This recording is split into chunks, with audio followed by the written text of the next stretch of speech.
We'll discuss the multifarious worlds that we live in as spiritual beings when we're apprehensive about something in our life, and yet at the same time, if spiritual, there's a certainty, there's a truth, there's a balance, there's an equanimity. You're ready to deal with anything, no matter what comes up, life or death. These are not just words. There is a spiritual condition called illumination, nirvana, all these great wondrous words about the fullness of the expression of the universe that wise men still call God. There is a purity and a beauty and a decency and a warmth and an intelligence and a kindness and a depth of bearing that can heal anything and everything, heal the nations themselves, if you understood. Because we're not living in this world, those of us, whatever, hundreds of millions or whatever, that are spiritual. If you sit down and respectfully, quietly ask to understand these things, it's not, you don't pay, there's no price upon the gift of peace. It's like, but if you have someone spiritual, they're going to be very contrite, very simple, very, very, very hidden. Not because they're hiding from anything, but because they're not going to affront your delicate sensibilities. And even though we step all over them all the time, they're here, the wise ones, the great ones. It's a lack of understanding on our part that creates the sense of unbound stupidity that the world decries as its creed, its credo. It's, there's no need to be offensive, defensive. Our whole life involves accepting ourselves as we are. And I'm saying this strictly in a spiritual sense, although it's equally true in the sense of our emotional, psychological makeup. It's the same thing. We're simply the way we are. I knew in high school that I wasn't going to be on the basketball team, or I wasn't going to do this or that, the other. At the same time, I didn't know why or what or any of it was, because I didn't care. I only knew there was this unbound freedom that we call God, it's divinity. There are many, many millions of people like this that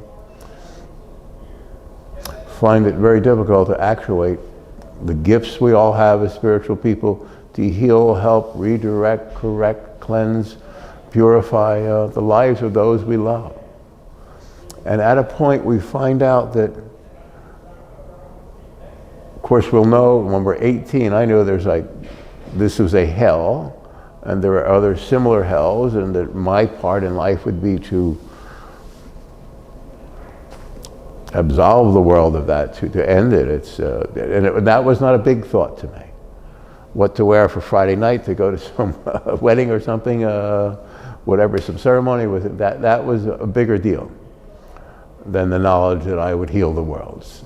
And all of us that are spiritual, I'm speaking for all of us, if we can humbly, hear that, because it's hard for a spiritual person to use terms about themselves.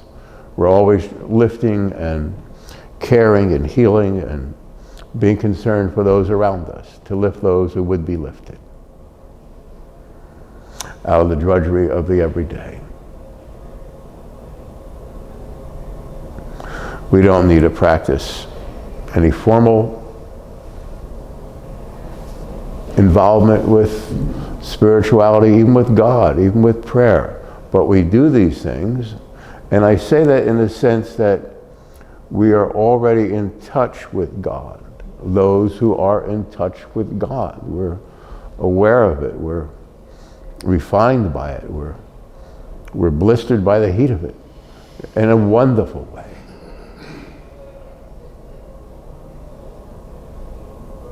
Spiritual person knows if they died right now, that would be to them nothing. Their concern would be those around them, or fulfilling a particular destiny we might have as an individual soul, as a spirit. Spirit meaning God. God is a spiritual presence. By that, it's not just a soft whisper we might hear at night, or a powerful sense at a baptism or a wedding, or where you know that life is, there's beauty to life and integrity and depth and a warmth and a camaraderie with others that should always be there. And with spirituality, we're so transcendent in that regard that we're literally painfully bored around others who just every time they speak, your ears start to melt because they don't know you're not this body. But God knows, and you know, and we know. So we lift ourselves up by the bootstraps, as it were. It's an old saying, meaning just carry yourself as though there is no war. It's a war of kindness against its adversary, the belief in separation. In other words, there is a body and a spirit, or different people. Although I cannot really feel it, but at different times when I'm under the gun, when I'm hurt, when I'm injured, when there's catastrophe around, you know, I can't imagine that people feel separate from people around them. How could that be? I don't get it. I'm speaking directly as a spiritual being, and hopefully you have someone in your life that you can get to who's quite spiritual, and it might be a grandma. My grandma was certainly my teacher, or my friend Kathleen, who's just so kind, so delicate, so part of eternity that they weren't even there. I just knew I was loved and safe. And I have my friend Kobahito, a true samurai. I've talked about different people like this, and you run into someone like that, and you stop. Everything in you stops because he's spiritual. My young friend Carlos, he's spiritual. So with all of his youthful enthusiasm, when we look at each other, we both stop, and the world doesn't exist. There's just this openness, this purity, this sense of eternal God. So with my friend Kobahito, we just look at each other, and we don't exist. No one else can see it. We meet in a place where other people are around, and bow to each other lightly, and he'll just give the hint of it because he never gives it up. He's just so subtle and so pure. And so the point with that being, when a spiritual person meets another, it's such a delicate moment. Everything stops forever. And then in that moment, in that split second, it gets deeper, like a well the size of eternity opens up. And it's not a well, it's not like a depth, like in human terms, there's an openness, a wonder, a simplicity, a grace and a dignity, and the thrill that people might feel winning a race here, that you get that on the inverse sense, but it's infinite, and you fall into a deeper well of presence, of quietude, of eternity. And then and if you start to have a hairline of a whisper of a thought, you don't, and you drop that, and the well becomes, it's like from Jupiter to here, you disappear. And then we might communicate about something in our everyday life, but it's a question, because you know you would never discuss this with an ordinary mortal, as it were. There's no words to it, it just happens, and something very personal about your mom or something, and because you're living in this, what the Buddhists call the Pure Land. It's a place of humility. It's a place of God. It's a place of you. It's the real you. Isn't it you? Understand what's being said? So when you're in this openness that has no ground, no height, no depth, it's just an exquisiteness of presence. It's so delicate. It's like touching a child's face. It's just so endearing, so dear, so kind, so true. But it's so much more than that. It's not a child, it's an infinite intelligence. Someone that's aligned with God. God is so much more simple, gracious, and true. than any human being could imagine. So you see your humanity in this purposeful place called meditation, prayer, reflection, contemplation, where when I see my friend, we just disappear and disappear and disappear, and it's because we're aware, and this is the point of today's message, if you might hear that. I mentioned my friend Kathleen, or Kobahito, or Baba Vedi in India, or certainly my mom who's always with me, or my dad. And so the years we spent together there, or then, or now, or my friend Kobo, like centuries of friendship, it's just something where your human life, your everyday, the mediocrity of the everyday, the ordinariness of it, doesn't exist. You're in a timeless place. Your sense of the world, where it talks in the Bible about the end of the world and the judgment of the world, it's always been, I've tried to say it, that it's not involving something with Hollywood special effects. It's capturing this wisdom, this understanding, and then those of us who will disappear on our feet in this life. And this won't be anymore. This simply won't exist, this world. It's a spiritual endeavor, healing the nations. And that's why you were born.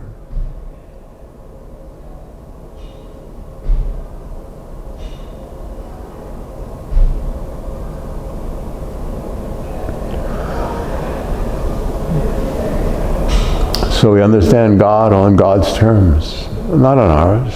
Some of my friends want things all the time, and they think their safety is in things or stuff or the future or being known to people. And it's being unknown to people when we're known to God. It's the pure land, the pure light, the pure you, the true you, the forever you. Isn't it you? So in this higher condition of consciousness, we're freed up. On the way to it, in the early days of it, and those of us who are there, but we have to come to terms with the world of separatists. People who believe they're separate from other people or God or just beings. It's always been unimaginable to me. It's confounded me, and early on it was very, very hard to deal with. And then I've had to confront all the different devils that own and operate the world. And I had to get the operator's manual to understand it. And it's boring to not be illumined. It's stupid. It's beneath you. It need not be.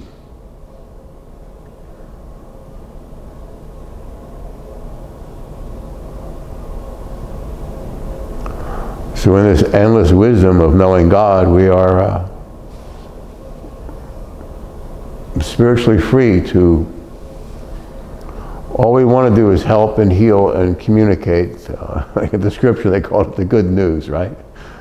And they call that the greatest story ever told. In other words, it doesn't matter about this or that factual day, whether this disciple did this or that or the other. I'm being Hebrew all my life because it never needed more than that. I knew as an early on that it was 2,700 years ago on the desert. The ascetics, they talked about one God.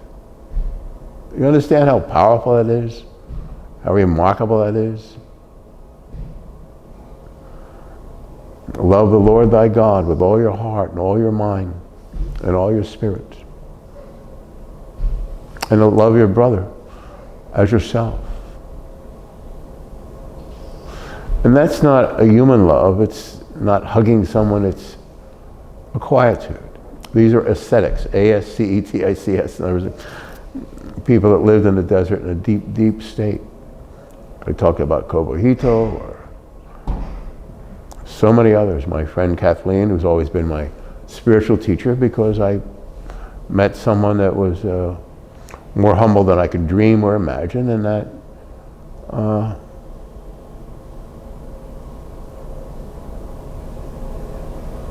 helped me understand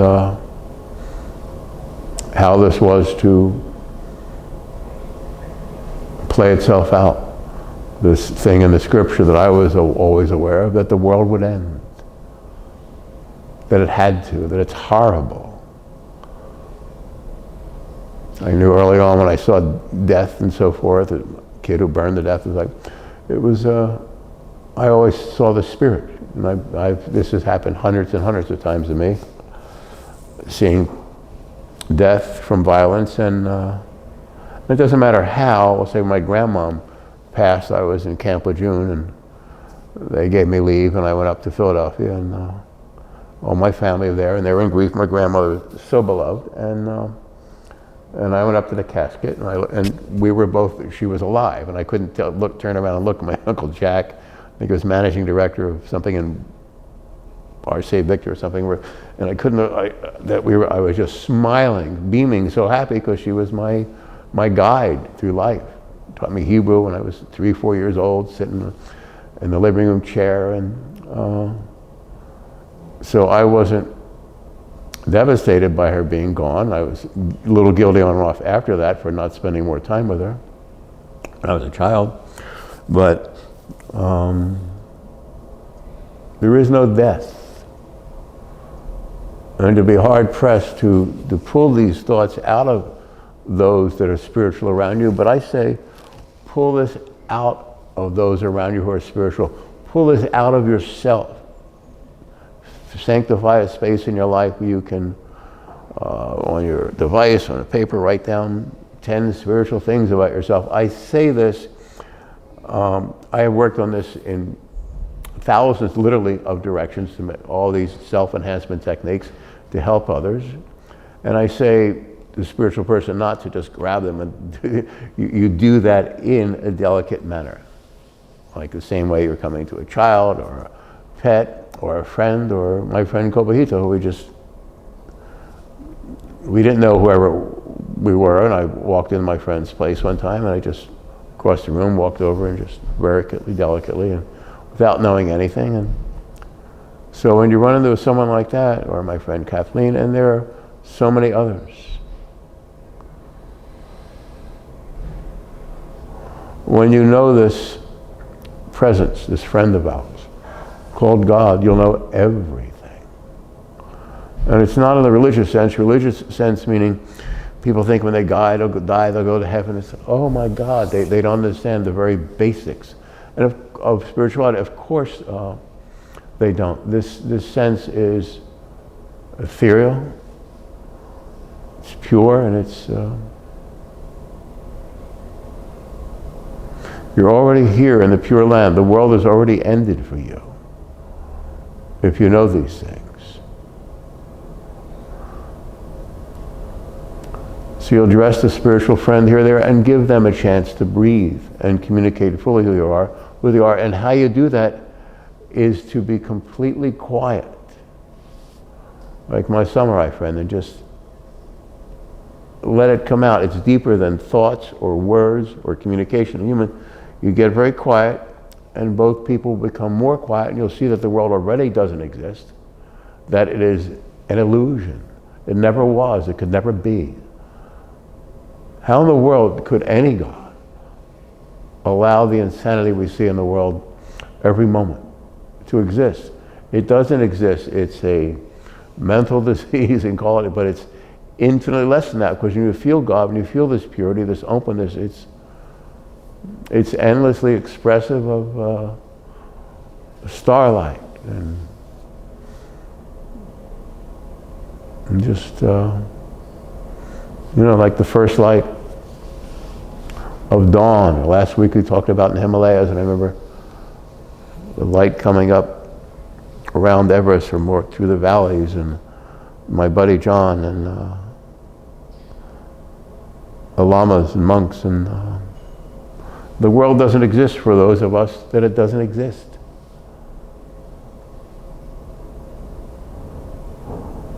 The world must cease and desist. And it's nothingness. That's the point. That the horrors of the world are nothing. I don't say this lightly.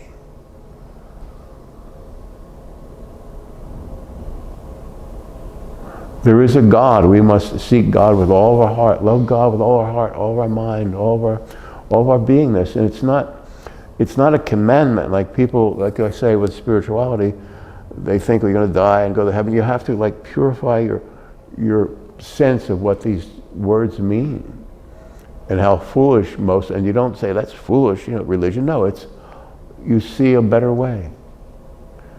You are the better way. You're the voice of God for this new generation that will be the last.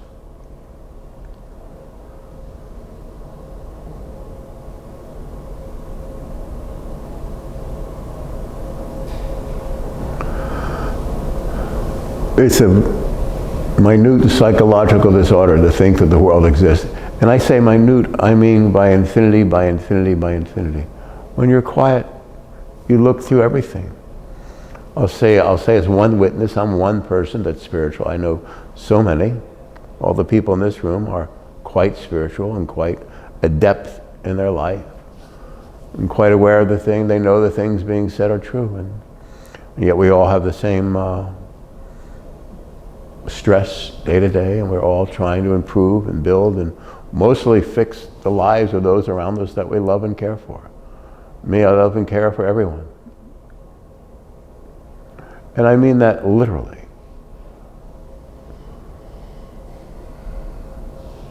And if you're someone who's truly awake, you'll be aware that when I say literally, it's stuff comes at you that is so strange, and so in a sense we could say subtle. And you can't explain to others that I know this thing happening here is because that person hates you, and that person over there is tempted by Satan, so that's coming through here, and so if you don't relate to it here, it's like a chain that the whole thing will just subdue itself if you don't give it anything.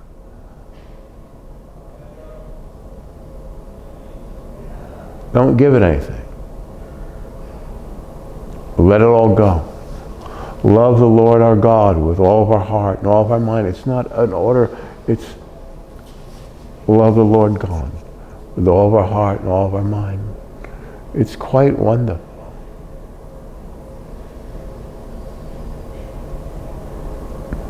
To love Him, the only God. To love you, the only you. As amazing as it might sound, we to God are God. This is infinite presence, infinite purity, infinite awareness. God is so far beyond anyone's conception or thoughts. You just drift in and out of eternity. And early on it'll be very hard to be grounded here because here doesn't exist. So we have to come to terms with all these subtle ideations we have about the separateness of things and people and places. And I talked about basketball before growing up, but I'm saying we all have certain dreams as a man or woman. You want to do this or that, the other, and yet in the end there's only this quietude, and then disappearing through the quietude into the light itself. And accepting that you are the light itself, though you will never accept it. Make sense?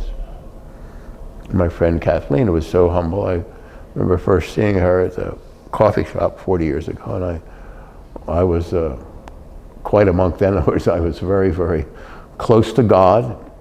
Different times you were afforded by God the time for the privacy to just swim in the presence, and then you see something like that and you go, what? There's something so much more than you can conceive. And it's so other than the world around us. And most of the people I met, like Kathleen, or I don't want to say their names, or they're precious and pure, and their families, and are generally don't make it in this world. Sometimes they might be well known, might be famous in certain areas, but I know they're not really here. And for my part as a spiritual being, I'm being very open right now. I run into many people who were about to leave this world.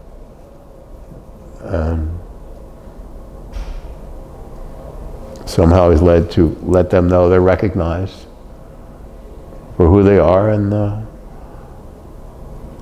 world was certainly not good enough for them. The world's not good enough for you. There's nothing wrong with you. This is an illusion. There is a God. You are a pure presence. Let go of all the ideas of separation, as though you're your body, first of all. Accept that you're your presence. You're certainly not your problems or the solution to your problems. There's certain friends who love money more than people, and they don't understand that because that lack of flow, that will be their damnation in their own heart and soul. Because once you realize what you've done, then this work becomes a tragic experience for you. And I'm just saying it need not be.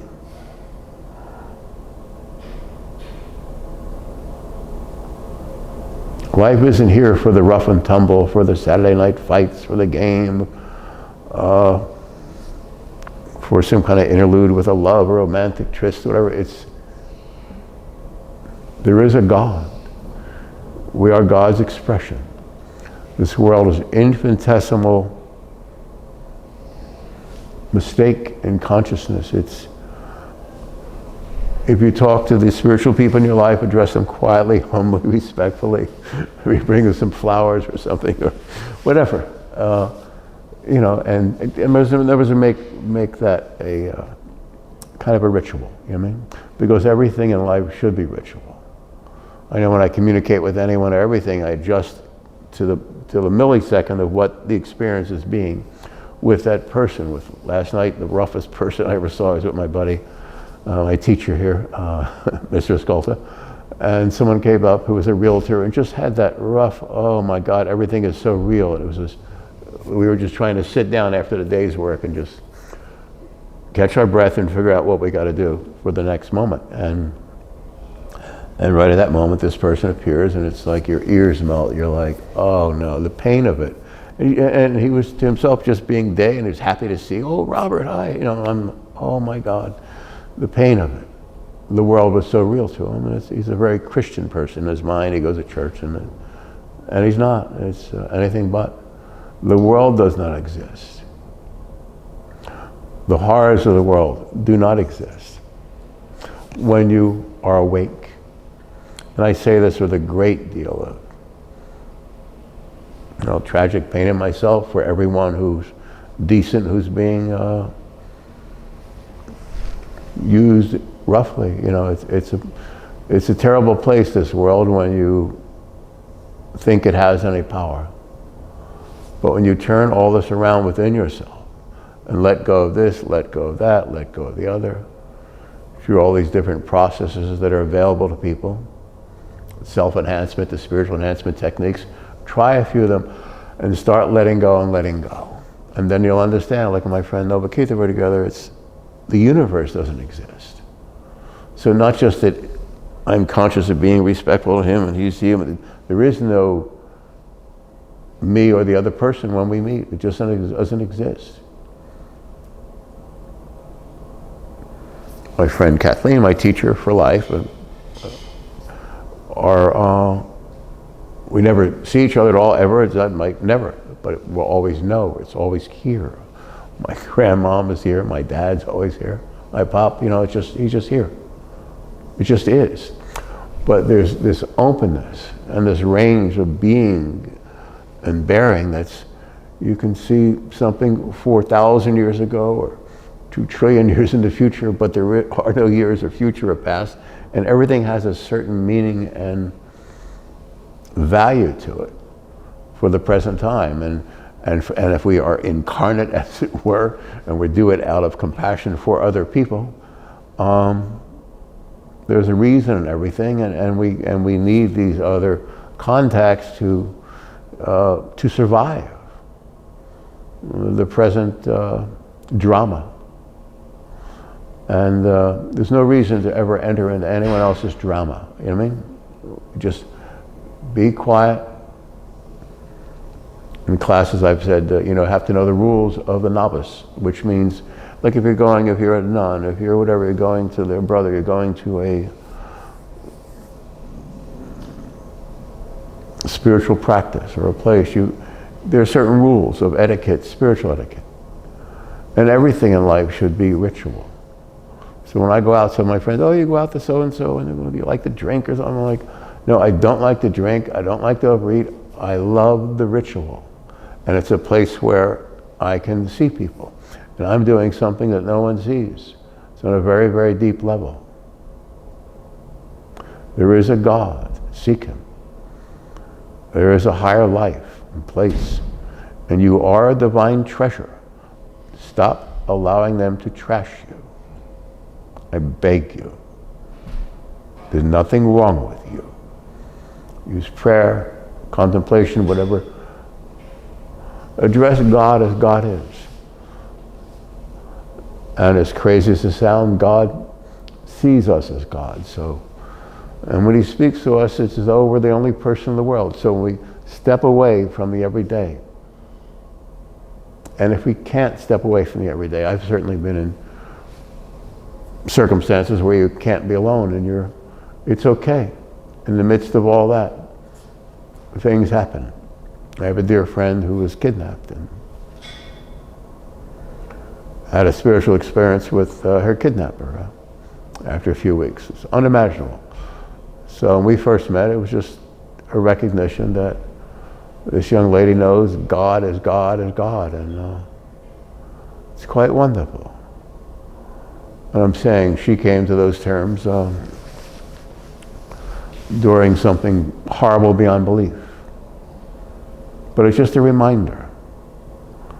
And my friend Robert was killed, and something could have killed me in the same next moment. After he was dead, he just said, Robert, get down. And it was the Spirit speaking to me. In other words, to protect myself. And he was completely gone and out of his, when you see somebody's dead, you'll see blood out of all the orifices and each orifice, and you'll know it's there. I'm not traumatized. Now I'm concerned about saying something so sacred openly, but it's just, there is no death under any circumstances. And there's no human life in a body under any circumstances once you're awake. There are all these, you could say, levels or valuations of reality, but I can be in touch with anything in the universe, before, during, or after, everything, anything. There's an infinite expression of God that is so wonderful. You call it heaven, enlightenment, nirvana, the Pure Land, and God calls it you. I use that in a poetic sense. It is this openness. It's so wonderful. It's so grand. It's not religion. It's not release. It's just, silly as this is, letting go quietly in meditation, falling down on that well, like with my buddy Kobo, when we just fall into it, and it's more wide. It has nothing to do with, there is this Pure Land, this place, this wonder, this condition called illumination, and it's yours. Please, for the sake of those you love, because once you're in this place, you can heal everything and everyone that you love. You heal every mistake you've ever made. And that's part of, we talked about walking up the mountain. You have to clear your path. The things you do step on people's toes here and there, and whether you're right or wrong about it doesn't matter. You take responsibility, and in taking responsibility, you don't judge yourself. That's a complete lack of understanding the novice's rules. In other words, and if you do feel like you have to judge yourself, then work on that. No, you don't.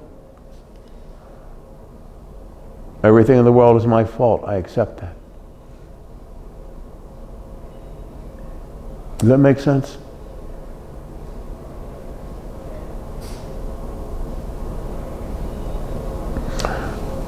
And we have nothing to do with this. We're here, but we're not an ego. We're not a spirit trapped in a body. We're not alive, and we'll certainly never die. There is no death. And we don't have to hang on a cross to prove that. Isn't that wonderful? All we have to do is understand. And he wants nothing from us. It's we who hold on to things that think that, well, I'm going to have this for that or the other. That's the problem. And letting go of that is a solution. There are only solutions. There's only God. You have the healing power of God. And in light of this whole empowerment session we're sharing together, having together this morning, you have so many gifts. There's so many different ways to help people spiritually, to move them forward, onward, upward. Imagine yourself as a great sea, and you'll be a great sea. And stay here forever. And you'll heal the nations. Your mom, your grandmom, Kathleen, my teacher, whoever. We're all here for you.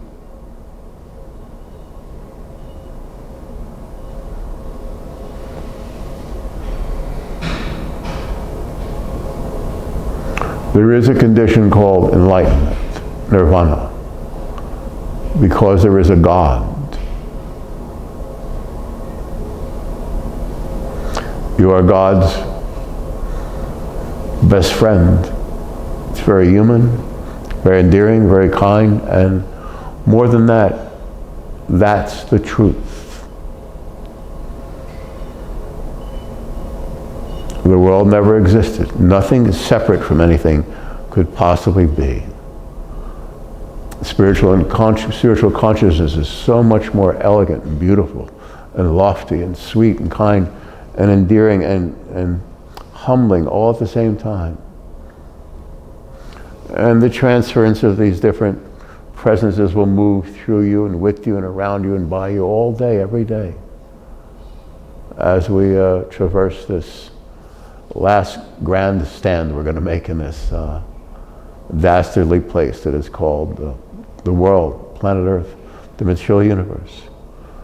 And as exciting and dramatic as some of it might sound, that's the problem. There's nothing to be interested in. Just become quiet. And you'll fall through the floor and you'll pass through the ceiling. And you'll spread through the many directions in the sense of this quiet presence. It's God's presence. More than that, it's you. Isn't it you? That's your real body.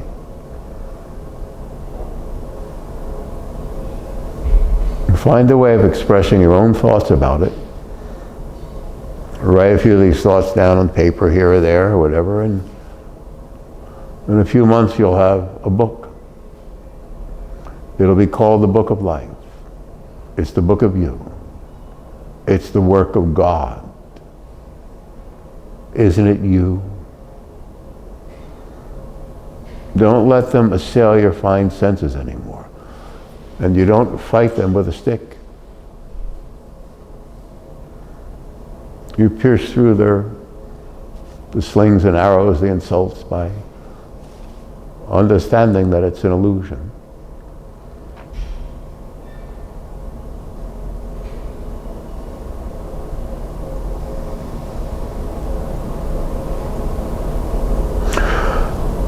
This time around, you will fulfill your wildest dream and vision. The end of pain, the end of fear.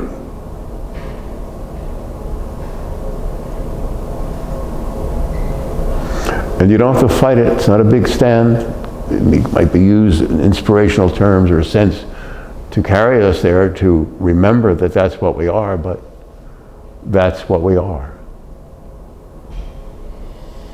There is no difference in consciousness between you and God, between God and you. It's a oneness. It's a oneness, it's a wonder, it's a joy, and it heals everything. And yes, you live day to day trying to fix this thing and that thing in terms of the individual, and you'll always find a little better sense of it. And things will slap you in the back of the head every 10 minutes sometimes, or every 10 days, and you'll deal with it. You'll walk through, and because you're wiser than all those around you, you'll internalize a lot of pain and trauma for others, and until you find a better way, a truer light, and a more refined sense of existence. And the ordinariness and the drudgery of the everyday will be gone from you. You'll work so hard that you'll disappear into the work. It's called the Dharma, the work, in the East. It's called God, the Eternal Blessed One, in your heart forever.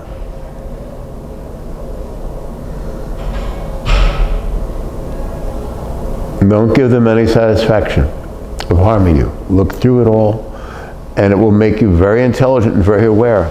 We're using very simple words of oneness, but you'll be very intelligent. You'll understand the word with different meanings. You'll appreciate fine art, but you will be living art, God's art. Go look at some of the works of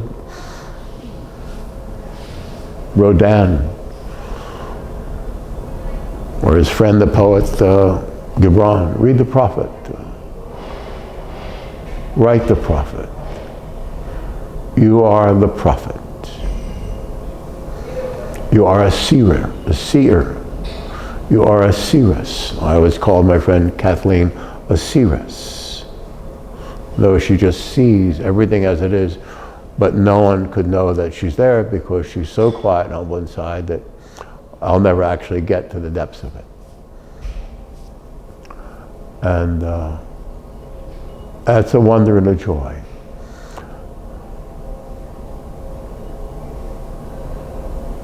And to God, forget everything that ever happened in this life, to God, you are a wonder and a joy. God always looks at you as a mom looks at their child. Do you understand that? That's reality, and it's in consciousness. The rest of it need not be. Fulfill your destiny. This time around, you're the knighted one. You have a lighted scepter. You'll become more subtle, aware, and intelligent than any human, any mortal can imagine.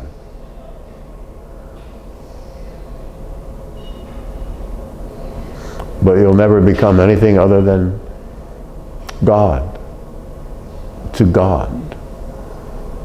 We can't grasp that, but it will make us more humble every moment,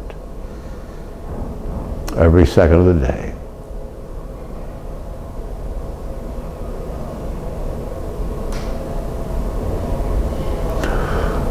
This time around, you will fulfill this destiny that you know in your heart, to end the pain, the trauma, the fear. Because though it's an illusion, it must end on behalf of every child, every kitten,